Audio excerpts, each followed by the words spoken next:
Welcome back to another episode of the Mainly Hoops podcast. We've been off for a week now, a little bit of a dry spell, so a lot to get caught up on here, including some pretty big games over the weekend. With the big one starting on Friday night, which was Kansas hosting North Carolina. Looked like Kansas early in this game was going to dominate Carolina, but the Tar Heels really fought back, made it a game in the second half, and even took the lead. And looked like they might even come out on top, giving Bill Self his 18th loss since 2003 at Allen Fieldhouse. But Kansas does what they do best and got the win at home and sent UNC back to Chapel Hill at 1-1. But definitely a great game and showed a lot of fight in North Carolina. Yeah, for sure. I mean, overall, it was just a great first week of games. That game, along with the Auburn game, were definitely the highlights. But these teams, it was a great game overall. But I think both teams kind of showed their share of weaknesses in this game. KU jumped out to a huge lead, establishing their inside-out game. Adams and Mayo were really good in the first half, along with Dickinson, and UNC just didn't seem like they had a way to stop it. And, but they kind of went away from it a little bit in the second half. They got a little bit too perimeter centric on the offensive end. But I mean, obviously the offense was still humming to an extent. But they struggled in the second half to defend like the quickness of the UNC guards as the game went on. It kind of just wore them down. Like Trimble and Cadeau and Davis were able to just get to the rim, and they drew a ton of fouls in this game, which was kind of the weird aspect of the game. I didn't really expect UNC to like dominate the free throw battle. They just kept beating these like weak perimeter defense of Kansas off the dribble and, just forcing those guys to get into foul trouble. UNC went 28 of 31 at the line compared to KU's 12 of 17. Like if you would have told me before the game, I would have said KU wins the free throw battle by 10. But that was a big reason how UNC got back into this game. Like it didn't feel like they were just like lighting it up. They were just doing a ton of work at the free throw line, and credit them for beating those guys off the dribble. And that ended up being the big difference in their comeback. But overall for UNC also, they showed weaknesses with their front court. Washington, he dealt with some foul trouble, but while he was on the floor, he just didn't really look fantastic overall. And, they had to go through like 4 different big men in the first half because they were just trying to find a combination that worked. They went to Van Allen Lubin. He didn't look great on the defensive end, did some work on offense. I believe he had 10 points, and then they tried to go to Ty Claude and James Brown for a couple minutes in there in the first half, just to kind of manage their foul trouble stuff. And then they were also just trying to find a combination that truly worked in the front court. And it just seemed like Hubert Davis was struggling to figure that out all night. But yeah, I mean, we kind of knew that this offense was going to go based off of what the guards did, based off of what Cadeau and Davis did, especially. And, they showed that they can be, the best backcourt in America. But, overall, it was just a great game. But, I'm a little bit worried about both sides, particularly KU on the defensive end and also UNC on the defensive end. Yeah, and we kind of predicted it, right, with Jalen Washington. When we previewed this game last week, I think we talked about how we pretty much expected him to get into early foul trouble, right? He did in their first game and then kind of felt the same in this one. Tell you what, one guy I've always been down on is Jalen Withers, but he really does give these guys pretty good minutes. He just plays hard, and if he's making open threes, he kind of adds an element to their game that they need and allows these guards to get downhill. But I was certainly surprised that Kansas let them claw back in. But you're right. In watching this game, Kansas definitely floated the perimeter way too much in the second half. Taking a lot of contested mid-range shots, contested threes. I think they only shot like 25% from three. They were, and I don't know if it didn't really seem like it was UNC's defense that was forcing them into that, right? I felt like they could have just attacked what they'd been attacking the whole first half, but for whatever reason went away from that and turned into like step backs from 15 feet at the end of shot clocks and really difficult shots. And that was allowing UNC to in turn get out and run um, and get to the rim like they did, and surprisingly, as you said, win the free throw battle. Um, I really expected Kansas to dominate this game a lot more. I expected like what the first half showed that to be the whole game, but props to North Carolina for them clawing back into this one. I think it kind of shows what they're capable of, especially in a game where RJ Davis really didn't even play well. Right? He was 3 for 15, only had 4 assists, 1 rebound. Granted, he went 9 for 11 at the line, created some opportunities for himself getting to the line, but um, didn't shoot it well. And that's kind of, through 2 games, he really hasn't shot it well at all.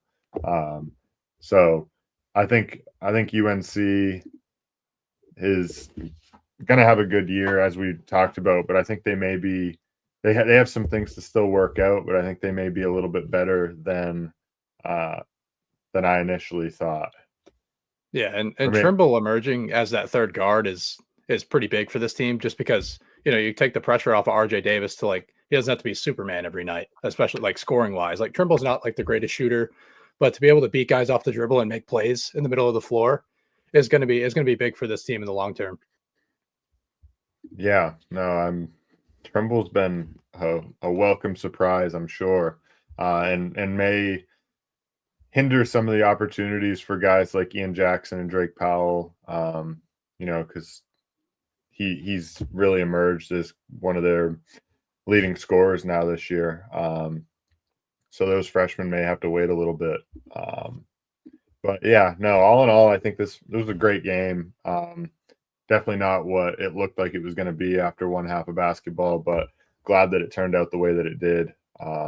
And definitely exposed, like you said, some flaws from both sides, especially Kansas at home, allowing North Carolina to get back into this game.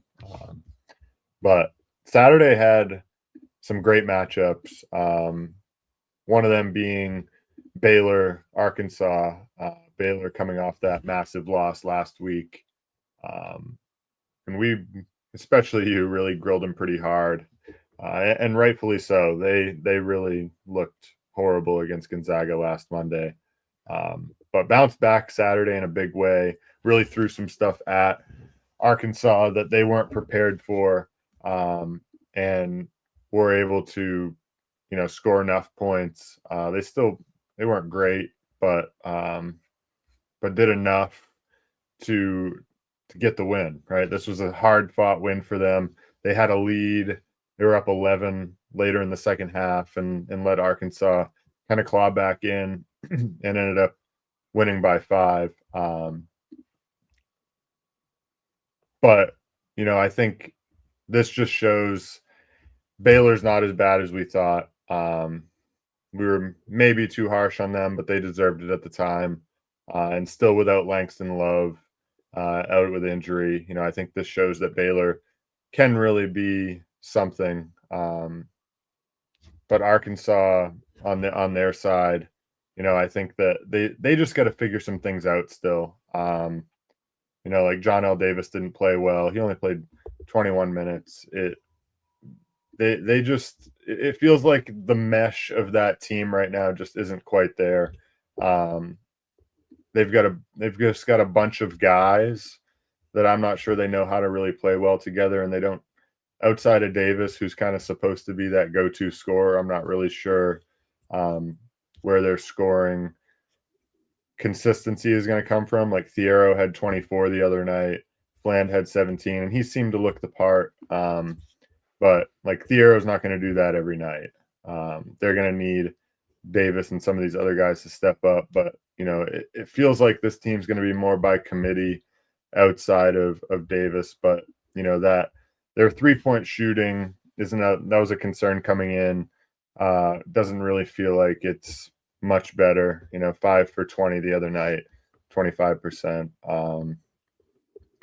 And then just not a whole lot of bench production. I was certainly expecting a lot more out of Brazil, and he has been playing kind of lower minutes off the bench and not really giving them much. So not really sure where he's going to end up fitting in for Cal by the time season ends. But right now it's really been a kind of a surprise the way that he's he's handling their rotation. And I think that that's part of why they might struggle against some pretty good teams early in the season. Yeah, I mean, I think the biggest factor in this game was Baylor going to that 1-1-3 zone that Scott Drew. I mean, he ran that for 3 or 4 years straight, and it was like predominantly a zone team. And he went right back to it in this game. I think basically every possession they played was in zone. In Arkansas, to be honest, it looked like they had never seen a zone before. They were playing right into Baylor's hands, just moving the ball around like the top of the key. They weren't even trying to work the ball into the paint, really. They took a bunch of shots from the wings, which, like, obviously you're going to get influenced by the zone to take perimeter threes on the wings. But it looked like just for 15 to 20 seconds of the possession, Boogie Fland and Wagner, or Boogie Fland and John L. Davis, were just passing the ball back and forth to the top of the key, and they just couldn't do any work inside. And then Arkansas, they really struggled to defend ball screens as well. You know, guys like Rob Wright and Roach, Edgecombe had a little bit of a bounce back game. They showed like explosiveness off the dribble in ball screens, and Norchad O'Meara had a good day on the glass as well. So overall, Arkansas definitely showed some flaws. Baylor, that zone, I think, surprised Arkansas a little bit, and I don't think Coach Cal was ready for it. And yeah, they just struggled big time to score on it. And Baylor really slowed the pace down in this game as well, which is like typically not something you'd see from a Baylor team. But yeah, they were just able to keep this game into the half court, mostly just trying to get back in transition and like prevent these quick Arkansas guards from scoring at the rim. You know, just getting back, working with that zone. You know, and it kind of worked wonders for them. Yeah, and coming in, right, like Arkansas, we talked about all preseason how their front court was kind of their strength, right? And especially the way that Baylor's front court defended last Monday night, this felt like something where Arkansas would look to exploit that. And the 1-1-3 certainly threw a wrench in those plans, if that even was their plan. It seemed like that really forced them out of their comfort zone, as you said, and they weren't even looking really to get the ball inside, which is, I think, an area, even though I think Arkansas's bigs are pretty soft overall, seems like an area where they could have gotten some easier buckets against that weaker front court of Baylor's defense. Yeah, I mean, I personally don't think Baylor solved their defensive issues by playing this 1-1-3. No. Like Boogie Fland and Wagner, like they create their value by like beating their man off the bounce and getting into the middle and creating off of that. You can't really do that against a zone. So Baylor, Right. like they masked their like deficiencies on the interior by playing this zone. But long term, like I don't think this is the answer for them. No, I really think this was strictly kind of a matchup thing and happened to work out against Arkansas, but I don't think that this is going to work out like when they have to go play Houston or Kansas or Iowa State. Like they have bigger issues than what they what they showed last Monday, right? Yeah, and I think short term, like this is like he's going to go to this. Just he saw it work. He prevented transition opportunities for this Arkansas team. Like he's going to continue to try this, and just we'll see if it works against big competition or teams that can really get on the glass or teams that can really shoot. Because you know Arkansas doesn't have the best catch and shoot guys, like you said, and yeah, this defense can obviously get exposed, and you know I wouldn't be surprised if it did against like a more quality competition shooting wise. Right, and which is why I don't quite understand, I guess, why Cal isn't playing Brazil more, because he can kind of be that inside out big, right? He can be that four man that can knock down some shots off catch and shoot, but it seems like Cal doesn't really like his game. I don't know. Like he started for this team and was a key piece for them last year, and now he's really just kind of fallen out of favor to Big Z and Thiero, right? So it's a really strange thing to me. Yeah, I mean Thiero had a big day, so I think Cal is just kind of trying to let him roll, and I think Brazil definitely gets involved a little bit more. But I don't think Cal wants to play Brazil at the 5, like alongside Thiero at the 4. You know, it makes him a little bit smaller than Cal would like. So I think those guys are kind of going to be rotating at the 4. So Yeah. it's whoever has the hot hand, I think, continues to go. Which may cause some issues confidence wise or rhythm wise, where one night you might get 30 minutes and the next night you might not have it and you might play 12, right? Because the SEC is going to be so competitive. Unfortunately, you're going to need to ride the hot hand on whatever night they have it going. So that could definitely play a factor into kind of long-term success, in my opinion. Absolutely. Yeah. I think Arkansas is going to be fine long term. Like they have really Yeah. talented players. And I think the defense is going to be fine, like up front. Like they have good rim protection. So I'm not worried about them like falling off a cliff, but like Yeah. they No. have some things to work on to get to like that top 10 status. Right. Yeah. I agree for sure. Now another game that had some intrigue on Saturday was the first game of the day, which was Tennessee at Louisville. And Louisville closed in this game as favorites by 3 points, I believe, and they got run off the floor. Tennessee really just dominated this game right from the jump. Yeah, I took the bait on Louisville too. I got him a little bit earlier than -3, but that didn't work. The number just didn't matter there. But Tennessee showed like how physically dominant they are, and they showed it against like a weaker Louisville front line. They won the rebound battle 40-26 in this matchup, which is pretty typical for a Tennessee team to dominate an inferior opponent. But also, I mean, shooting 10 for 19 from three for like a team that like we had shooting issues with, like certainly Especially helps when you're Ziegler. Ziegler was Especially unbelievable. right. Like making shots like off the dribble as well. Like obviously I don't expect that to continue. And I did say a few things on the pod about him like not being a great creator and maybe I mean he proved me wrong for sure. I But mean, he did have 11 turnovers. oh, he did. Yeah. He had a Yeah. triple double with turnovers, I believe. So, but Louisville, yeah, they struggled offensively big time because they're so perimeter centric and they're just looking to take like the first like semi open three that they get. That's the shot that Pat Kelsey wants to live with. And 10 of 16 of their made baskets were from three. I believe they shot like 6 of 25 inside the arc. Like just couldn't generate anything at the rim. And when they got to the rim, they had Okpara or Cameron Carr standing in there or Milicic, and they just really struggled to score on that. And they couldn't really create anything off the bounce just because Ziegler and Meshack are so good point of attack wise. And, Louisville couldn't establish like getting a foot in the paint and looking to like work off of that and kick out and get to their open threes from the corners. They generated some. They went on a few runs, which is like typical of a Pat Kelsey team just because they shoot so many threes. But Tennessee overall had a great game plan and just physically dominated Louisville. Yeah, and that this was the concern coming in, right? Was like the size on the glass. That was what was going to give Louisville trouble, and Tennessee definitely proved that to be true, out rebounding them by 14. And Tennessee really kind of changed their lineups a little bit to match what Louisville had and did well with it. Milicic only played 12 minutes, brought Gainey in. He played, I think, close to 30 minutes, and they just kind of made their days miserable. Right. Louisville just basically, they had two guys out there in the starting lineup that basically were just out there running. 0 points and combined for 2 shots and had a couple of rebounds combined. Like Louisville's day was just horrible. And they never really stood a chance. Tennessee just swarmed them from the jump. And while Tennessee did turn it over more than Louisville, right? And they just made up for it because they have great point of attack defenders and they're really good on the glass. Good rim protection, and that just Louisville has no interior presence, right? Like Cason Pryor, he just wants to chuck threes.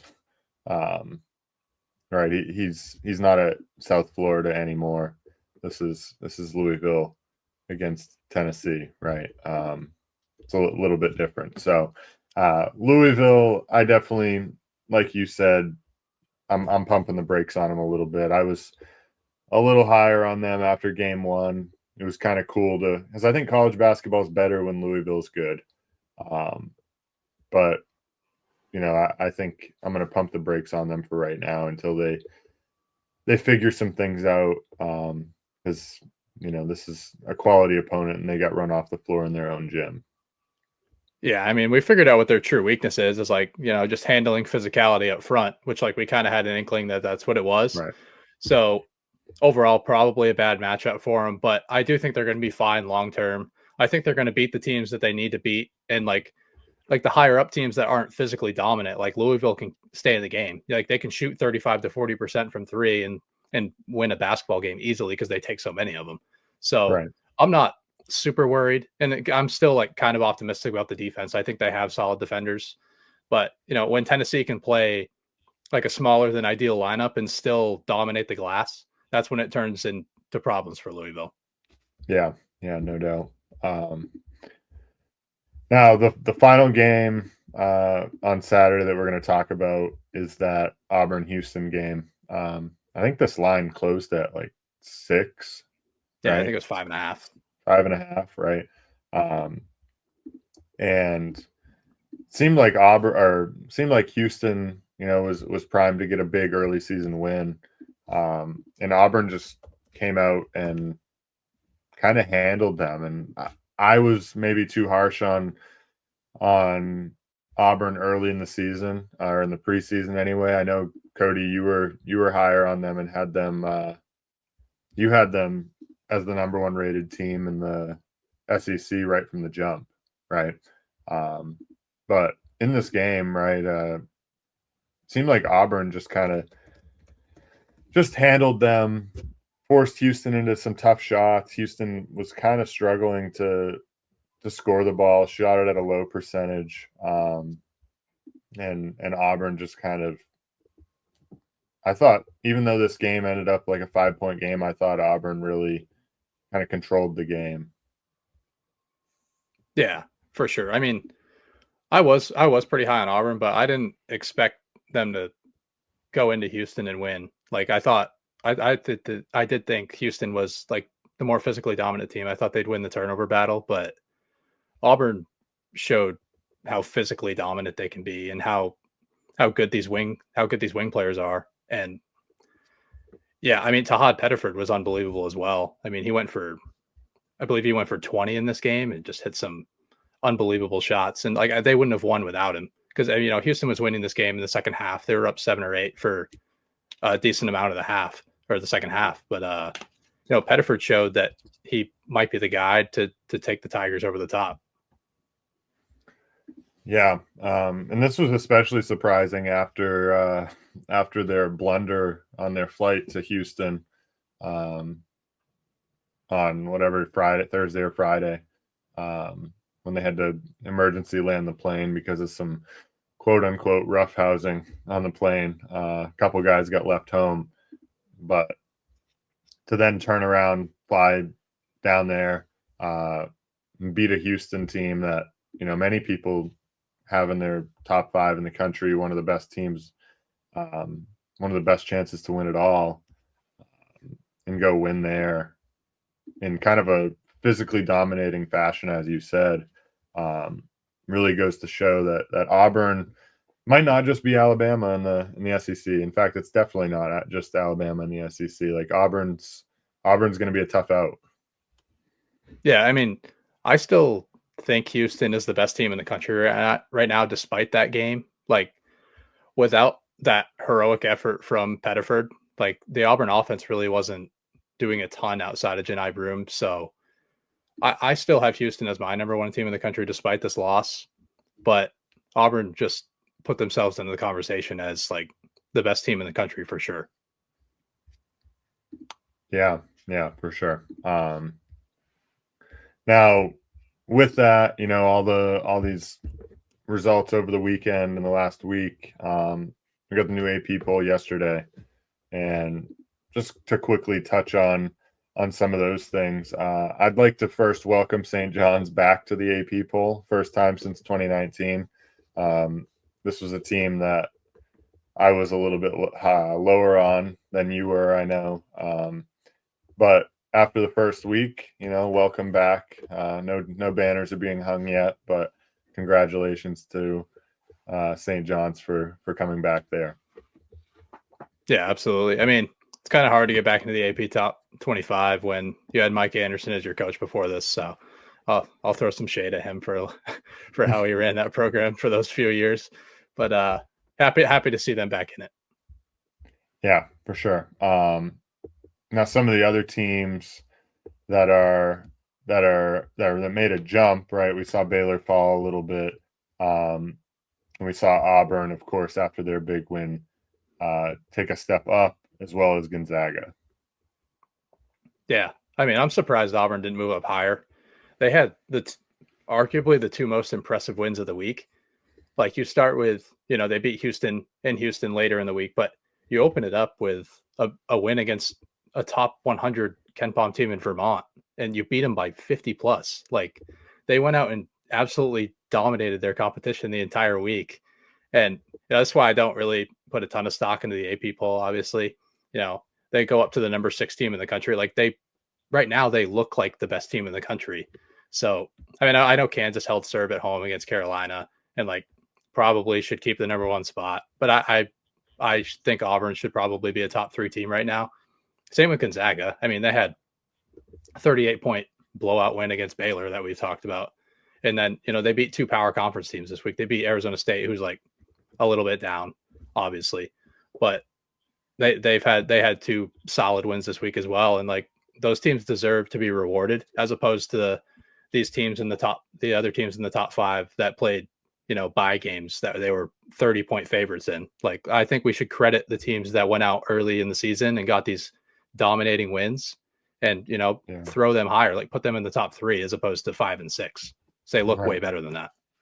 Right. I was surprised to see Iowa State. I know they only played 1 game last week, but they fell 2 spots and Duke jumped them. Now I know Duke went up 1 spot, but like Duke played Maine and Army. Yeah, that's just bias of blue bloods.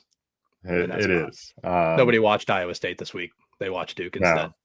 Right. And I guess it probably looks cooler before tonight's game in the Champions Classic that Duke's up at 6, right? So definitely don't love that movement there.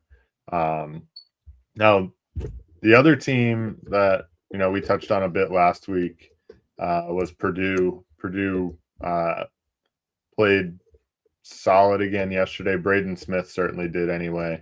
And they moved up just 1 spot this week, but this kind of just feels like about where they belong. They might fluctuate between 12 and 20 like all year long, it feels like. Yeah, I mean, they have a couple tough games coming up too. They play Alabama on Friday and then they have to play Marquette next Friday. So, if they take 2 losses there, obviously like they're tough games, but they're going to slide if they lose because, that's how the voters like to look at it. If you lose any kind of game, you're going to slide. But, the loss of Daniel Jacobson is going to impact this team pretty heavily, especially on the defensive end. Like Will Berg does not look ready to have like major minutes in college basketball. Like he's not even protecting the rim well at 7'3", and he has a ton of limitations movement wise. And they played Kaufman Wren at the 5 along with like First at the 4. And, they're not going to dominate the glass like Painter teams typically do. So like, I wouldn't be surprised if they ran into some trouble in these next 2 games. Yeah, no, I agree for sure. Now speaking of Marquette, just kind of going back to our initial preseason predictions, we both had, I think I had Marquette ranked 5th in the Big East. You had them 6th, maybe? I think I had them 5th as well. 5th, yeah. So we were both at 5th with Marquette. I'm starting to wonder maybe if we were too harsh on them after watching the rest of the Big East. Cam Jones is a stud, as we've talked about, and it feels like he might be able to carry them to some victories. And I think they have some other kind of solid players around him. So I don't know. To me, it feels like I was maybe too harsh on them and too quick to jump to putting Xavier above them. But that's just me. Yeah, I mean, I'm still okay with having them fifth right now. I mean, Xavier didn't look good. They played bye games, so it's tough to evaluate teams off of the bye games. But I mean, Marquette showed inefficiencies. Like they're never really that good on the glass. And George Mason was in that game for 35 minutes before Marquette went on a massive run to end the game. They kind of struggled with Central Michigan last night. Central Michigan kind of dominated them physically, and like it was a single-digit game with 5 minutes left. So and that's going to happen overall, with Ben. That's going to happen with Ben Gold as your center, right? Yeah, and they're going to create their defensive value by forcing turnovers and like. But overall, I'm okay with having them fifth right now. Maybe slide them up to fourth. I'm okay in either direction, but I do not think this is a top three Big East team by any means. Yeah. Now another team we had in our top 25 to start the season was Texas. Both fans of that team, and it hasn't been smooth sailing by any means for the Longhorns in their first two games. No, not at all. I mean, we talked about the game against Ohio State, so we don't need to talk about that one anymore. It just looked rough overall outside of Trey Johnson. But they just don't look in sync on the offensive end. They didn't really look any better against who they played. Was it Houston Christian? Was that who they played? Yeah. I believe it was Houston Christian. Yeah, but they were struggling to break away from them early in the game, and it took them 30 minutes to do so. And hey, Trey Johnson had another great game, but the offense just doesn't completely look in sync. I know they don't have Tremont Mark yet, but there's more problems with this team than just getting Tremont Mark back. Like they need more shooting outside of Johnson. Like Pope doesn't really look as great as he did at Oregon State. So he had a better second half against Houston Baptist the other day. Because at halftime, I think he hadn't scored yet, and I was like, man, is he going to give the Longhorns anything? Still only played around 20 minutes, but they're greatly missing Tremont Mark. They could really use his ability to get downhill and create for this team. Yeah, absolutely. So yeah, overall, I think we probably had Texas a little bit too high. Like I had concerns coming into the season with them, but it doesn't look like they have the ceiling that we originally thought they did. They brought in a lot of talent. So, but it's just their floor might be low as well. Yeah. Now another team we were higher on, I was pretty high on myself, was UCLA. And they have definitely struggled early. They looked pretty poor on Friday night against New Mexico. Has me definitely worrying for them because I thought they brought in the talent to bounce back off of what was a losing season last year. And now I still think, I'm not going to get too crazy yet. I still think they're going to be fine, but I don't think that they have maybe as high of a ceiling as I initially thought. This team has its flaws offensively, still not very efficient. And so I think that's definitely going to hinder them as they move forward into conference play. Yeah, I mean, from watching their first few games, the ceiling on offense does not look high at all. They just don't. I'm a little worried about Cronin being able to like generate efficient offense for his team. Like he seems like he's okay with just giving the ball to Tyler Bilodeau at the mid post and saying, "Go get a bucket, like go hit a tough mid range shot," and that's just not like it's not going to be efficient in the long term. He's always kind of been okay with that, and the guards haven't. But he really, had the players to do it before, right? He did. Like he had Juzang, he had Bernard, Jaquez. Tiger Campbell was like the best point guard he's ever had, and Jaquez they took care of the ball out of that. Oh, Jaquez, yeah, he ended up being the best player out of all those guys in the NBA. So yeah, he doesn't have the talent. He doesn't have the experience really either. Like with the guards, especially like Sky Clark is starting. I don't know what he really sees in Sky Clark at the moment. Like he has not been good at all. Dylan Andrews got benched for I believe it might have been Mac, and Mac hasn't really been all that good either. And so like there's just a lot of inefficiencies with the offense. So I'm a little bit worried overall. Yeah, for sure. And then the other team, we haven't really spent much time on them, but I know we were both pretty high on them after their performance last season and in March, especially hanging around with Alabama, and that's Grand Canyon. But after the first 2 games of this season, 10-point win over Cal State Fullerton, and then the other night, only a 2-point win over Western Kentucky. So it has me wondering, were we too high on them to start? Like it was last season. I don't want to say a fluke, but did they got hot? Obviously they were playing really good basketball, but are they going to be able to repeat that? I'm not so sure. Yeah, I mean these mid majors that get into the tournament and get a win or get 2 wins in the tournament always come into the next season overrated. Like you can try to make them lower in your rankings, and it's always going to end up being a little bit too high. But also in these first 2 games, like they didn't have their best player. They haven't had Ty and Grant Foster for the first 2 games of the year, but still, like this roster is supposed to be like loaded with offensive talent. And they struggled with Western Kentucky. I'm surprised they didn't lose that game. They were trailing by double digits at one point and made a huge run late, backed by Western Kentucky's not their very ridiculous good. home court. No, they're really not. They returned a lot of guys, so there's continuity there. But new coach, and they did lose a few key players. But the fact that they hung in there and like probably should have come out with the win is a little bit concerning for Grand Canyon. So I still think they find their way back into the tournament because they're playing in the WAC. So I'm not like super concerned with them getting stumped in the tournament, although it could happen. Those tournaments are weird.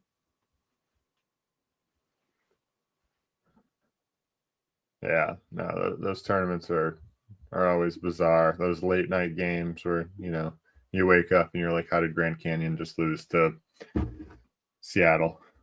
Yeah. But who knows? They need their best player back, of course, but definitely not an encouraging start for them at all. But I remember watching last year a little bit of Western Kentucky. They're not very good, but like Don McHenry can really play. I remember watching him last year in a game against New Mexico State, where he really carried them through that game. He struggled in that game, but he's an explosive guard that can get downhill and score for that team.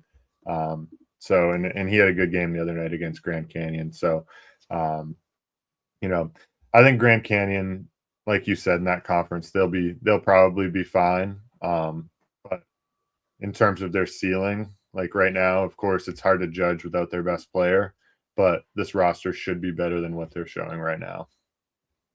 For sure. I agree. And I think they're going to be fine. Like, especially like when they get into the tournament again, they're like arguably more athletic than a good amount of power conference teams with those guys on the wing, like Grant Foster, Harrison, Colin Moore, Jacoby Coles that they got from TCU. Like they're probably one of the most athletic teams in the country. And that in itself is going to help you play up against quality competition. Yeah, no doubt. Now, looking ahead to this week, specifically tonight, we have the Champions Classic, 2 big games down there in Atlanta, Michigan State and Kansas kicking that one off. Michigan State was a team, I think both of us might have had them in our top 25 preseason rankings or close to it. That was a little bit outside for me. Yeah. But so to me, I really view this as, I know Michigan State's not in the AP poll yet, or if they will be, I don't know. But I view this game as a top 25 matchup personally, right? Especially with the history of both programs. Yeah, absolutely. I mean, you have to consider a Tom Izzo team as a top 25 team in the country, basically just because with how he runs his program, his track record of success is really impressive. But overall in this matchup, like I'm interested to see how these guards look against Kansas. Like they have pretty similar quickness to the UNC guards, and that's the area that exposed Kansas, as we talked about earlier. And so, yeah, they're going to have to take advantage of that to stay in this game, which I think they can with Jeremiah Fears, with Akins, with Jace Richardson. I think they can have a lot of success. But can Michigan State hold their own against Hunter Dickinson guarding him one-on-one? Like it kind of feels like the same matchup as UNC. Like Michigan State has like 4 different bigs that they can go to, but I don't know if any of them can really guard him one-on-one, and that's going to be like a big aspect of this game. And overall, I do think Kansas squeaks this game out, but if Izzo can like slow the pace down, find a way for these guards to operate in the half court against this weak perimeter group, I think they could possibly steal this game. And I do think it's going to end up being a super competitive game. Yeah, I do too. No, I think one thing Kansas has going for them is that game Friday night ended up, as we said, being a closer game than it looked like it was going to be. So I think that actually helps them for this game, because they had to play kind of tighter down the stretch, and make really important plays. And I expect this game to be close. And Michigan State is going to try to slow the pace down, I would imagine, with this team.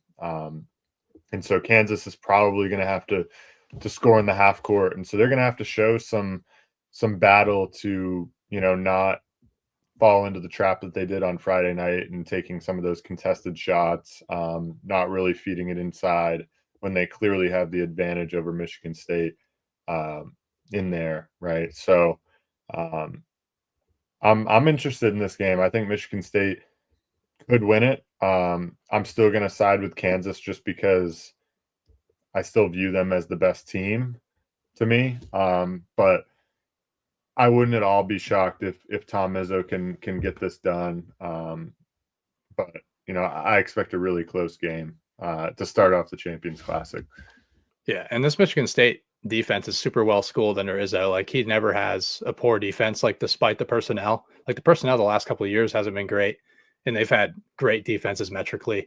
So, but I don't expect KU to lose the free throw battle by 16 again. And that was like the underlying metric for them that made them look worse than they really did on Friday. So overall, but I don't think Izzo's going to foul a ton, obviously. But yeah, like I said, Kansas is going to squeak it out. But I do think this game is going to get super close. Yeah. Yeah. Now, the second game of the Champions Classic is Kentucky and Duke. Kentucky, obviously, like we've said, is a very different roster this year. New coach. They've looked solid so far. Duke, this is their first real test with this freshman group. They haven't played anyone yet, so this is definitely a game that I'll have my eye on. Yeah, and yeah, Kentucky hasn't really played much this year, or Duke really hasn't either. So we're going to see these guys playing quality competition for the first time. But my biggest like storyline of this game is like, can Kentucky generate consistent offense on the perimeter against this elite perimeter defense in Duke? They have guys like Flagg, James, Gillis, and Proctor that can all defend one-on-one. And I do have issues about Kentucky's like ability to have a go-to scorer and break down a defense in that way. So I don't think Kentucky's going to be able to just probe along the perimeter and generate consistently like open looks there. So Yeah. if Kentucky doesn't shoot it well, I could see this game honestly turning into a bit of a rout for Duke, because I do think Duke is so good. And like you need to see this Duke team generate offensive efficiency against quality competition as well. Like we have our issues about Proctor and Foster, but they're obviously good guards overall. And then Flagg and Knippel, like their first like real game against a solid defense at least. So, Yeah. but I do think they're going to be good enough here to get the job done, and I actually think they win kind of comfortably. Yeah. I'm with you. I think that Kentucky is really going to have to shoot it well, because as we've talked about with Duke's defense, right? They're so versatile, but they also have rim protection, right? And so Kentucky's not going to be able to just get to the rim if they're not shooting it well. So if they're not shooting it well, right, they don't really have anything to fall back on. They're not going to be playing through the post. They're not going to be attacking the rim, or not successfully anyway. So I agree, but one thing I'm definitely interested in with this game is will Duke's offense in the half court, as we've wondered, will it be good enough against some of these better teams? The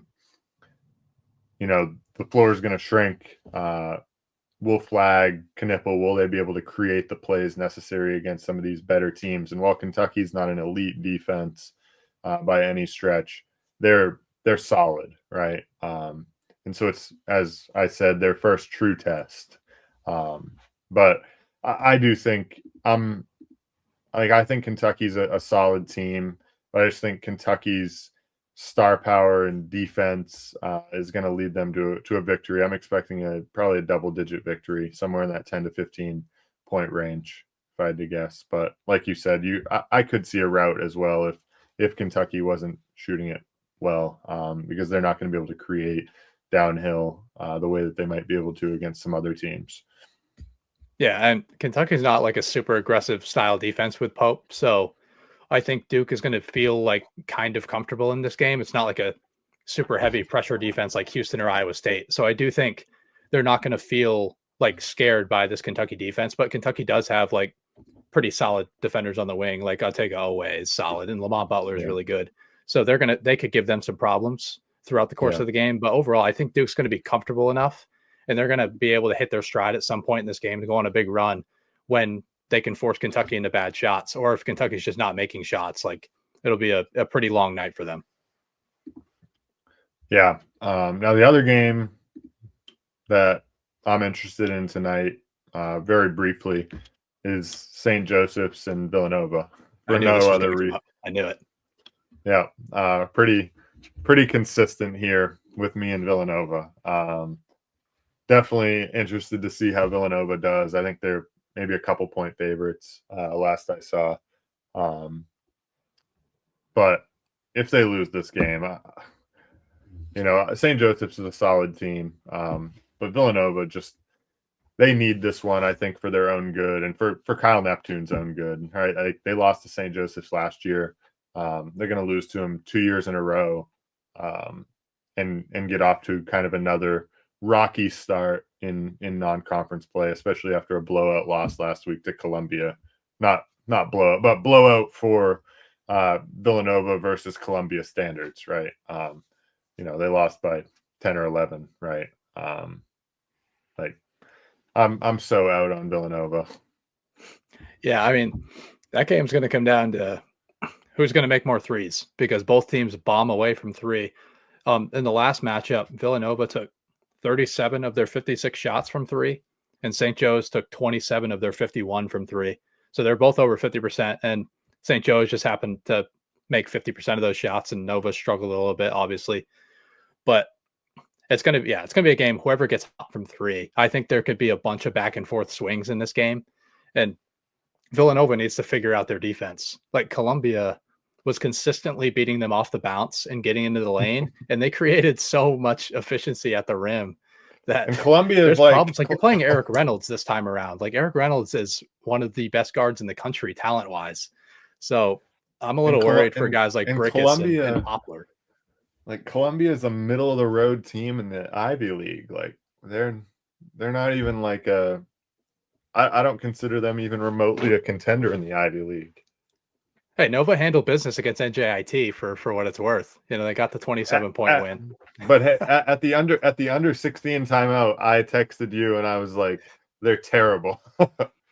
Yeah, they got it done. They're using your slander as motivation here. I think maybe they sneak out of there with a win. I don't know. I'm starting to think that maybe Kyle Neptune has posted our podcast in their like team group chat or something as bulletin board material. And I'm certain plenty of other podcasts are probably slandering Villanova as well. I don't know if anybody that's high on Nova. I mean, I've said I was a little bit optimistic about them early in the year, but obviously didn't have them. Ken Palm 20th ranked team in the country preseason. What have they fallen to now? I believe they're in the 50s. I think they're in the 50s right now. Still too high. They played one game against Lafayette, won by 12, and they went all the way down to like 37. So they're 48. They're 48th right now. It's still too high. That blowout win against NJIT helped. Really jumped. Yeah. Now a couple other matchups this week before we'll have another episode, or at least one I want to touch on. Is Grand Canyon again? Just briefly, they play against Arizona State on Thursday night.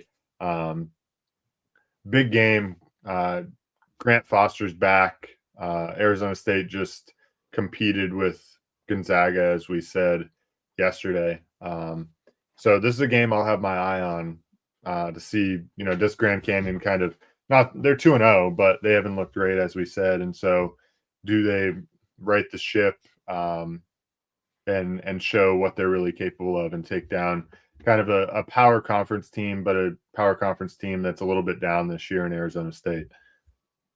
Yeah, I mean, Arizona State got a ton of hate after that Duke loss in the preseason. Like, a lot of people put like quite a bit of stock into that game after they lost by like 52.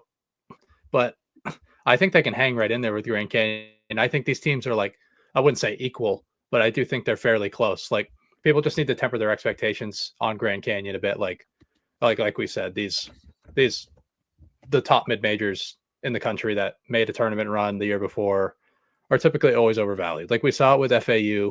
Like, obviously they got back to the tournament the next year, but they showed a ton of deficiencies defensively that year. And yeah, so I do think, obviously we need to pump the brakes on Grand Canyon. I think they should win this game, but I do think I wouldn't be surprised at all if Arizona State like kind of went in there and handled business. Yeah. No, I'm. And it's not just because I'm wearing the hat. Yeah. So, bunch of good games this week to look ahead to that we'll be talking about later in the week. Headlined by Alabama traveling to Purdue to play on Friday night. But looking forward to tonight's games, of course. Is always one of the best nights of the year when they do the Champions Classic, because we get two blue blood games early in the season, really see what these teams are made of early on. But should be another exciting week of college basketball, week 2. And for our betting picks, we'll have those out. I believe you're coming out with some today. Yeah, there'll be quicker write-ups. They'll just be in the Discord. So not like full write-ups on the site. We'll have some other stuff later in the week as well with the bigger games coming up. Just it's a little bit slow right now. So but once next week starts, once we get these MTEs going, like we'll have a lot of content out there. Yeah. So like I said, excited for the games tonight, rest of the week. We'll really dive in on Thursday in our next episode, talking about that Alabama and Purdue game, especially, and recapping some of these games tonight, tomorrow, and keep checking out the content on the social pages, and give us a follow, Mainly Hoops, and check out the website, mainlyhoops.com. But until next time, we'll talk to you later.